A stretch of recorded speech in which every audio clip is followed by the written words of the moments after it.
अब अगला टॉपिक है अपना भाव विस्तार कीजिए। तो ये भाव विस्तार के ऊपर एक क्वेश्चन आता है पेपर में 3 नंबर का। ठीक है, वैसे इसके अथवा में एक अंतर आ जाएगा जो अपन ने इंपॉर्टेंट पढ़ेंगे अपन, वही वाला अंतर आएगा। फिर भी अपन इसको भी कर लेते हैं कि भाव विस्तार का मतलब क्या हो रहा है वो लेना।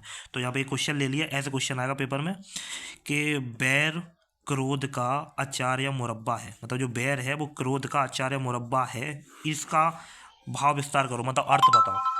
तो वो अर्थ हमें बताना है। तो यहाँ पे पहले हम ट्रिक लिख दिए, फिर हम विस्तार से बताएंगे। ठीक है, तो ट्रिक देखते पहले कि अचार मुरब्बा से क्यों तुलना की गई है क्रोध की। तो देखो, अचार या मुरब्बा जो होता है, ठीक है, जब भी घर पे रखा जाता है, अचार वगैरह रखा जाता है, तो उसको मसाला वसाला डाल के रख दिया जाता है। कब तक?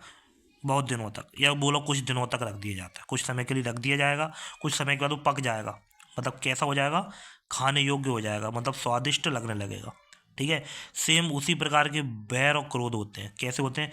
जब हम अपने मन में किसी के खिलाफ क्रोध रखते हैं, ठीक है, और वो क्रोध पनपता रहता है, मन में पनपता रहता है, और बहुत समय रखने पर, मतलब बहुत समय तक अपने मन में बना रहेगा, और बना बना फिर क्या हो जाएगा, वो क्रोध रूप ले लेगा बैर का। बैर बन जाता है एक तरह से। बैर का मतलब एक तरह दुश्मनी टाइप की। ठीक है, दुश्मनी का बदला लेने का भाव बन जाता है, किससे? क्रोध से। इसलिए बैर क्रोध की तुलना अचार मुरब्बा से की जा रही है यहाँ पे। अब इसको और डिटेल में पढ़ लेते हैं। देखो, इसको थोड़ा डिटेल में देखते हैं। तो यहाँ पे लिखा है, वो पढ़ते हैं, वही चीज़ लिखी है कि क्रोध और बैर एक ही द्रव के दो पहलू है। एक ही द्रव का मतलब हो रहा है एक ही सिक्के के दो पहलू होते हैं, बैर और क्रोध। क्रोध वह तरल भाग है। तरल का मतलब एक तरह से ये बोला जाता है कोई लिक्विड टाइप का, पानी जैसा। तरल मतलब पानी जैसा। क्रोध वह भाग है जो बह जाता है, मतलब अपन ने कुछ मुंह से निकाल दिया, गुस्सा दिखा दिया, तो गुस्सा निकल जाता है। ठीक है, बह जाता है। और स्थान रिक्त हो जाता है। स्थान रिक्त होने का मतलब है गुस्सा शांत हो गई, मतलब मन हल्का हो गया, अब कुछ नहीं बचा मन में, क्योंकि अपन ने निकाल दिया गुस्से के तौर पर। लेकिन बैर वह भाग है, कौन सा भाग है? जो सघन होता जाता है। सघन का मतलब हो रहा है उसको तुम रखे हो मन में, रखे हो मन में, तो वो बढ़ता जाएगा, बढ़ता जाएगा है।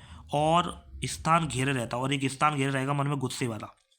ठीक है, क्रोध यदि विकार की पहली सीढ़ी है, विकार की पहली सीढ़ी है, मतलब गलत दिशा की पहली सीढ़ी है, तो जो बैर है उसको अंतिम सीढ़ी बोला जाता है। ठीक है, जिस प्रकार मुरब्बा या अचार डालने पर वह कई सप्ताह बाद खाने योग्य या स्वादिष्ट हो पाता है। जो अभी हमने यहाँ पे बोला कि अचार या मुरब्बा बहुत दिनों तक रखेंगे, उसके बाद वो खाने योग्य बनेगा। ठीक है, उसी प्रकार से क्रोध बहुत दिनों तक मस्तिष्क में समाया रहकर, मतलब मस्तिष्क मतलब दिमाग में घुसा रहेगा, और घुसा रहकर वो किसका रूप ले लेगा? बैर का रूप धारण कर लेता है। बैर जो होता है वो भुलाया नहीं जाता, बैर को नहीं भुलाता कोई। और क्रोध जो होता है वो आवेशजन्य, आवेशजन्य मतलब अचानक से अचानक से कोई बात लग गई दिमाग में और अपन ने क्रोध दिखा दिया, वैसा कुछ होता है। ठीक है, इसलिए बैर को क्या बोला गया? बैर को मुरब्बे या अचार की संज्ञा दी गई है। बैर क्रोध का अचार या मुरब्बा है। ठीक है, इस प्रकार से ये एक हो गया। अपन ऐसे ही 5-6 और पढ़ेंगे इंपॉर्टेंट, जो पेपर में आ सकते हैं।